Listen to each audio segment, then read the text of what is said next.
Yes, this is Eagle-Eyed Football, and this is our Brentford preview. Let's start off with Patrick Vieira's press conference. In short, and I'm just going to focus on what he spoke about regarding mainly on Brentford.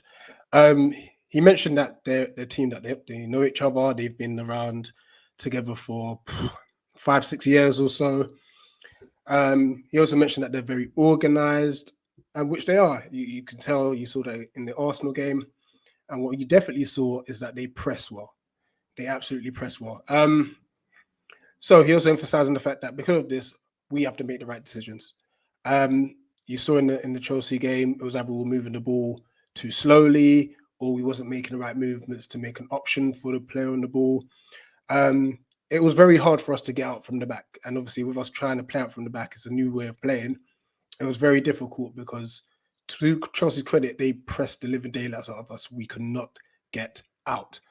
Um, which brings on the next point he mentioned. He said, listen, yes, we're trying to play out from the back, but we're going to have to go long at times. And I think had we implemented that against Chelsea, we might have had a bit more joy. Um, so I feel it's something that we're definitely going to have to do tomorrow because, as I said, Brentford pressed very, very well in the preseason friendly where it's the Palace 11 against the Brentford B. Yeah, you can see even the Brentford B press the exact same way that the first team do. So there's going to be times where we just have to go long and bypass the press. And I think once we do that, I feel we can actually get at their backline because as much as Arsenal were bad, they did create a few chances themselves. So I think that was very, very key that Patrick identified that. He mentioned that we're the home team. We are the home team, we want to be ambitious with the ball. But he also mentioned that, listen, being ambitious with the ball and having possession of the ball means nothing and it's absolutely useless unless we create chances, which I totally agree. Totally agree. You can have the ball all you want, but if you don't create chances, what is the point? And that's what we need to do tomorrow. We have to create chances. We have to force Brentford back in a sense, you know, and show our pedigree and show who we are. Yes, obviously they're going to be on a high from beating Arsenal, but they're coming to our stomping ground now. So we have to actually impose ourselves on the game, and not worry about the highs of their jubilant ways. Obviously buzzing off their first win back in the Premier League. And, those same factors that they had the fans behind them, their fans were rocking. Let's be rocking down at Sellers Park. Let them know what a fortress is. Because if they thought they made noise, we're louder. We're absolutely louder. You know. He was also asked about bringing in the dishes. Actually, in fact, before I thought to say that, he actually mentioned the Palace atmosphere as well, Patrick, in the week, and he said that it could make the difference. And I agree. In my personal opinion, and this is not even a biased opinion, we have the best fans in the Prem. I'm saying it out there. And anyone who doesn't support Palace can come in and challenge me on that. We have the best fans in the Prem. We have the best fans in the Prem. We're the loudest. We love our club. We back them through and through. We got the best fans, absolutely. And then obviously Lukaku's come out this week saying that he loves Selhurst Park. He said it's like similar feel to like European clubs and such. There's something about Selhurst Park which is a fortress. It is our fortress, and let us be loud and proud as we always are. Tomorrow when we come against Brentford. So yeah. Sorry, going back on what one of the reporters mentioned. So they asked him about incomings, and Patrick was just like, he's completely honest. Like, listen, we're working hard behind the scenes. We're trying to bring in a few more to strengthen the squad. Obviously these reporters are trying to get some sort of soundbite or trying to, throw in some sort of like spin to make it look like there's a bit of division between Patrick and Parish. But no, it's just about, listen, working hard. There's a few more weeks in the window, which Patrick said, week and a half, I believe. And it's just about making sure that we strengthen. And we've done amazing so far. And hopefully we can continue to strengthen. Obviously, there's so many players that have been banded around. This week you had the Will Hughes situation, hearing Barry Bannon, Ahmad. I'll take Ahmad Diallo, I'll definitely take him. So there's obviously the Edward thing hasn't gone away. Dolberg's now come back into. So we're going to hear rumors and speculation from everywhere, but let's not have a complete meltdown, especially on Twitter, regarding these people going to voice their opinions. Some people going to be in the nose, some people are not. It is what it is. Like, obviously, the clear sign that we've signed a player is when they're holding the shirt. But obviously people are going to come out and say what they know and what they don't know and stuff like that, which is fine. Just like, let's not be abusive or mock them or whatever it may be. Let's just kind of wait and see. So my thoughts on the Brentford game, you know what? Because they pressed so well against Arsenal, and we have experienced that Chelsea pressed so well against us, I think that's a benefit. It's something that we can learn from. So I'm hoping that the players learn from that. We're going to get pressed, and we're going to get pressed relentlessly. They're not going to stop. So if playing short from the back doesn't work, go long. Just go long, and then build from there.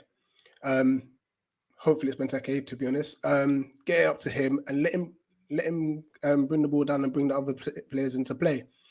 Secondly, I hope we're not playing 4-4-2. We've got to go back to 4-3-3. Jordan already is having a hard time playing right wing, as he's a striker, and obviously, like, we, as well as us having players that need to come back, we are in the market for a right winger. So for him to be playing right midfield, it just didn't work. It didn't work. So hopefully we go back to a 4-3-3, something that we're used to, something that's natural. But the biggest plus side, I would say, to this upcoming game is Gallagher can start, and hopefully Anderson can get his full debut as well. So there are pluses. There are massive pluses that regarding tomorrow's game. So yeah, like I said, I just feel like we need to just make sure once we get beyond their press, I think we can create chances. And then it's about, okay, cool. Can we take our chances? And I'm hoping that the attacks that we do create, I hope they're relentless. I hope that we just continue to just attack as best as we can. So my starting lineup. And you know what, guys, in the comment section below, put in your starting 11. What would your starting 11 be? But I'll go with VG in goal. I'll actually start with Kleiny, right back. Two at centre back. I will go Anderson and Gay, and Mitchell at left back. The three in the middle. This is where it gets tricky. I'll actually go. No, we need legs in there. I will go Gyro. Oh, maybe not. It'll definitely be I'll go Maka, Gallagher,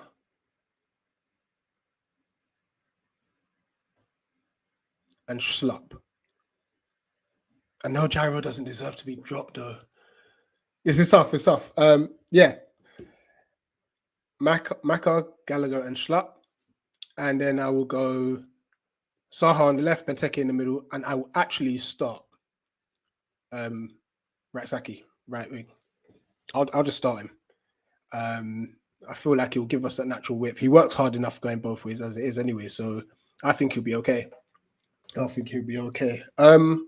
So yeah, that's kind of like the Brentford preview. It's not going to be an easy game. No game in the Premier League's easy, but I feel we can, if we get at them, I'm sure we can get the 3 points, and it'll be a massive 3 points, and we can kickstart our season, because we don't have the easiest of starts in the Premier League this season. So and let's not have a meltdown. We're gonna have to put our faith in Vieira. I feel like he'll do a great job for us. So let's all get behind him tomorrow. So in other news, there was talk about Eze is ahead of schedule. Elise could be back in a couple of weeks, and he might be having a few like under 23 games to see how his fitness is. So that'd be great. So we could have Elise back after the international break. Eze is rumored to be back at the beginning of November, which is excellent news. It'll be great to get the full squad back. Can't wait to see him play. Eze back and Elise, yeah, really can't wait. Can't wait for them to get back, and it allows our squad to be stronger. We have the depth and just the quality the quality that these guys possess. So moving on from the injury front, Victor Akinwele, he signed a new deal. So he signed his professional contract, which is excellent news for us. And unfortunately, Sam Woods has left the club. So we wish Sam Woods all the best. And once again, congratulations to Victor on your contract. Let me quickly touch on the under-23 game that happened on Tuesday. Entertaining game. Entertaining game. Full of incident. Their player Somerville, I believe, was number 7 Somerville. Yeah, he was giving us a hard time, I won't lie. He was superb. He got the opening goal. We equalised. O'Brien, obviously, he signed permanent with us. He got the equaliser. And then it kind of turned from there because we got another red card. Boateng, unfortunately, handled the ball as it was making its way to goal. Obviously, he claims that he was protecting his face, which I believe he was. The ref sent him off, and once again, it's kind of like an uphill struggle. And we kind of held our own for as much as possible, and this included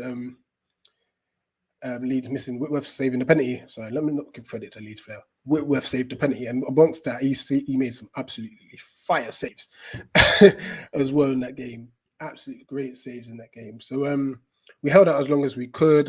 We then missed the penalty ourselves. Amalabu, who's naturally reliable from the spot, he missed one late on, but it finished 3-1 to Leeds, unfortunately. But once again, we're showing our grit. Especially after losing them, going down to 10 men, showing a lot of grit in these games, showing a lot of fight, showing passion. So hopefully that keeps them in good stead as the season continues in the under-23s. Now, last bit from me. This Saturday, tomorrow evening, 6:00, we're going to have our usual match reaction. And like I say, every time the calls will be open. If you want to come on and have your say to react to the Brentford game, you are more than welcome. This is our platform, Palace fans, to be able to share our thoughts and views. Also, if you feel like that's not for you, coming on live yourself, you can do a video of yourself reacting to the game, and feel free to send that to me via email or even WhatsApp if you have my number. And my email will be on my Twitter. So in my Twitter bio is at Eagle-Eyed Ball on Twitter, at Eagle-Eyed Ball. So feel free if you want to send it to me through email, and I'll play it on the show. But before we have the call-ins and have the match reaction, we have some special guests. Palace Ghana, I don't know if you've seen it on Twitter. Palace Ghana will be with us tomorrow evening. We'll be talking to them. Now, for those who don't know, Crystal Palace Ghana are actually a team in Ghana who rep the red and blue. They rep it hard, and they're proud of it as well. Like, they will send out like little pictures of them in the kit or little game footage and stuff, and they love the red and blue. So I'm going to have them. I'm going to be interviewing them first and foremost, just to kind of get an idea of like how they started up, what was the inspiration behind Crystal Palace. I'm sure it's going to have something to do with the Ghanaian contingency in our squad in Schlop and Ayu. But let's see what they have to say. So yeah, I'm going to be interviewing them, and then obviously I'll ask them their thoughts on the Brentford game too, But honestly, guys, a massive shout out to Sean, at Sean Palace 21, and also to Jose, and that is at WHL2R90. Especially Sean, like he started off a GoFundMe, and Jose's been kind of like pushing out all the tweets and stuff, regarding Palace Ghana, and like the target was like about $2 and a bit grand, and the aim of the money is to obviously get them this season's kit when it's readily available. You never guess who actually came in and contributed a good $5 grand. Nah, it's not me. John Texter, our new owner. he chipped in, and he said he's also going to see if he can get some boots as well. So it's an amazing gesture from our owner recently joined the board. And once again, a massive shout out to Sean and Jose for pushing this out there. So guys, if you don't follow them, I believe the Twitter handle is at Palace Ghana. But either way, please join us Saturday 6 p.m. Where, like I said, I'll be speaking to them, interviewing them, having a discussion with them about their journey, how they became Palace Ghana, and also talk to them about the Brentford game as well. So yeah, make sure you get out there. And lastly, before I go, like, share, subscribe to Eagle Eyed Football. Guys, we're building a massive community here. And like I said, I'm here all the time to talk to you guys. This platform, when I do the Palace content, is predominantly for Palace fans, but I do also like talking to other fans as well. So please, guys, spread the word. Please like the video, guys. Liking the video, any video of mine, liking it really brings about traction. So that really helps as well. And that's about it. So like, share, and subscribe to Eagle Eyed Football. I'm out.